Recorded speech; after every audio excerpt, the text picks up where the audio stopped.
Keith, kind of a record-breaking day for heat in the month of May. Yeah, Bangor broke their record today. We never had a chance at Portland, guys. The record was 88. So, yeah, every once in a while there's a record that's kind of above the other ones, and they had an anomalous day. But, yeah, nice everywhere. We dealt with a little bit of fog this morning over the southern coast, which we're going to talk more about in regards to tonight and tomorrow. But other than that, another sunny day. And for some of us in Maine, we haven't seen clouds since Sunday, which is wild to do this time of the year. It's so hard. I usually think of May as just being, you know, not a great month overall weather-wise, but proving it wrong this week. 71 in Portland for a high, 86 in Bangor. As Pat alluded to, that is a record there. The old record was 83, broke a record in Caribou as well. No chance in Portland, as we mentioned, at 71 degrees. But it's been a while still.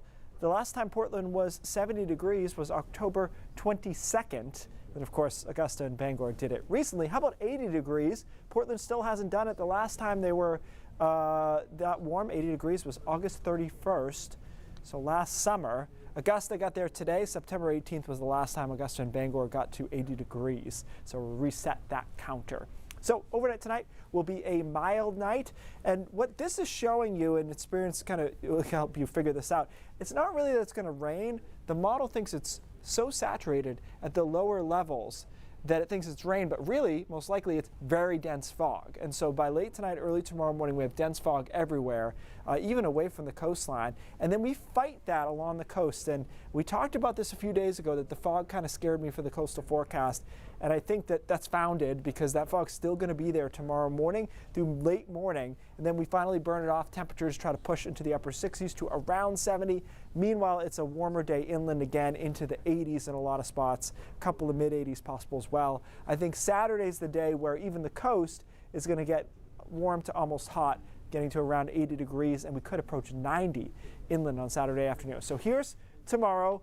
Again, sorry, but I'm just bearish on this coastal forecast. But you go inland, we're in the low 80s to mid 80s there. And then Saturday, we get to around 80 along the coastline and near 90, if not getting to 90 in Augusta, Waterville, and Bangor. Weekend looks good. Dry on Saturday, a couple of the showers and storms possible Sunday afternoon. And then the pattern, of course, has to break down. And it does so Monday afternoon and into Tuesday, and we start to cool down.